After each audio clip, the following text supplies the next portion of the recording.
Hello friends, कैसे हो आप सब। आई होप सब अच्छे होंगे। तो मैं कुछ फिजिक्स के related to laws of motion से क्वेश्चन लेके आई हूँ। तो मेरा पहला क्वेश्चन है, if external force on a body is zero. अगर एक्सटर्नल फोर्स जो होगा किसी बॉडी पे ज़ीरो लगता है तो उसका क्या हो जाएगा। C option is the right answer. Acceleration जो हो जाएगा वो ज़ीरो हो जाएगा। हमारा नेक्स्ट क्वेश्चन है, the physical quantity which is equal to the change in momentum of a body is known as.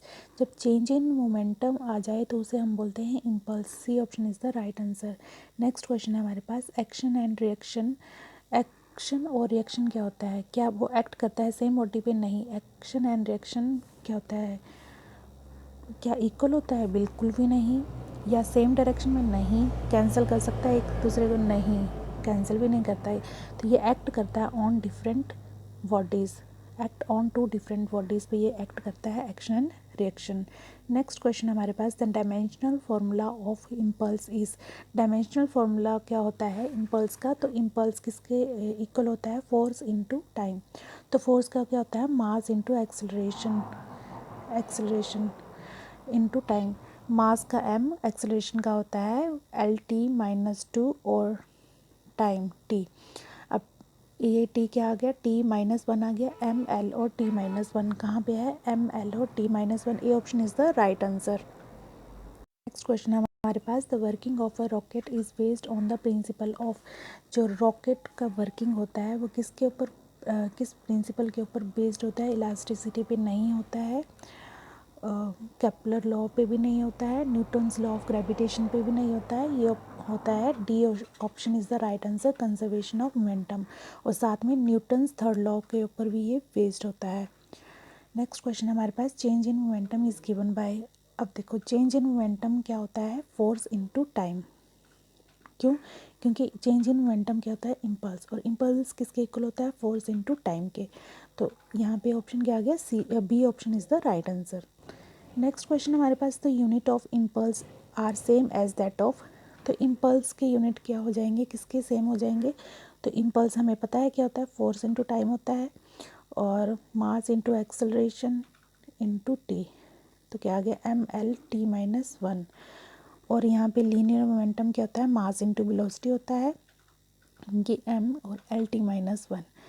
तो जो यूनिट होते हैं इम्पल्स के वो लीनियर मोमेंटम के दोनों के सेम होते हैं। नेक्स्ट क्वेश्चन हमारे पास, acceleration of a body moving with constant speed in a circle. जो एक्सेलरेशन होता है बॉडी का वो मूव करता है constant speed in a circle में, तो वो कितना हो जाएगा? R omega square. और साथ में क्या हो जाएगा? V square upon R। Next question हमारे पास कुछ अजर्शंस और रीजंस के हैं, और ये क्वेश्चन आ भी सकते हैं।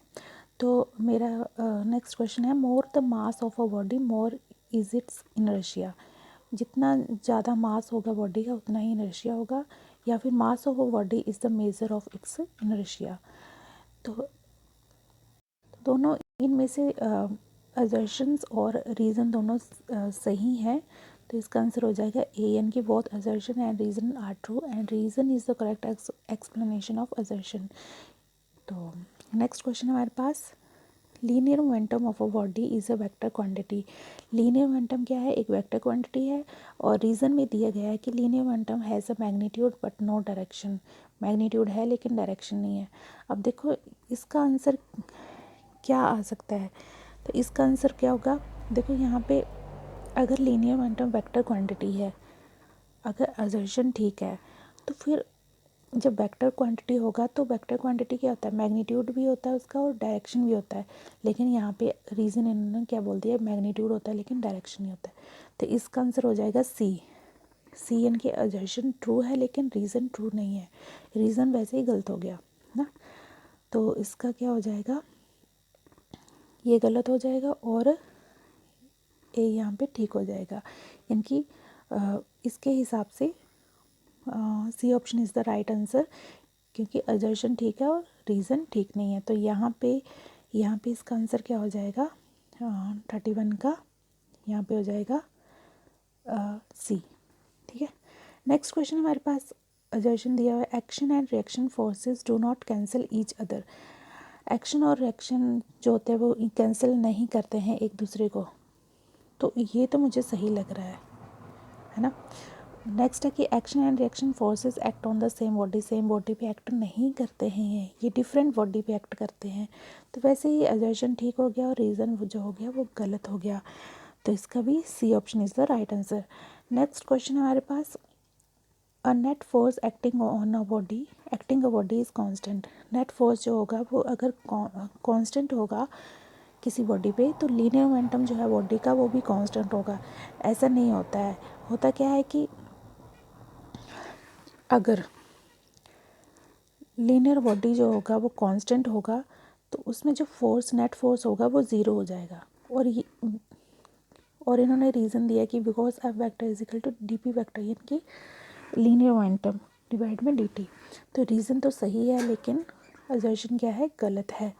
तो इसका आंसर आ जाएगा, इस हिसाब से कौन सा आ जाएगा, असर्शन गलत था ना, असर्शन गलत है, सही नहीं है मतलब, और रीज़न ट्रू है। तो D option is the right answer आ जाएगा यहाँ पे। ये देखो यहाँ पे D option is the right answer. Next question हमारे पास, a gun recoils when it fires a bullet. Gun recoil जो करती है जब बुलेट किसी गन से मतलब बुलेट फायर होती है तो गन रिकॉइल्स करती है, ठीक है। नेक्स्ट रीज़न दिया गया है इसका कि action and reaction are equal and opposite. Action और रिएक्शन क्या होते हैं, इक्वल और ऑपोजिट करते हैं और act on a different bodies. ये हमने पहले भी किया तो ये भी सही है, असर्शन भी ठीक है और रीज़न भी ठीक है। तो इसका आंसर ए आना चाहिए क्योंकि ए में क्या है, both assertion and reason are true and reason is the correct explanation of assertion।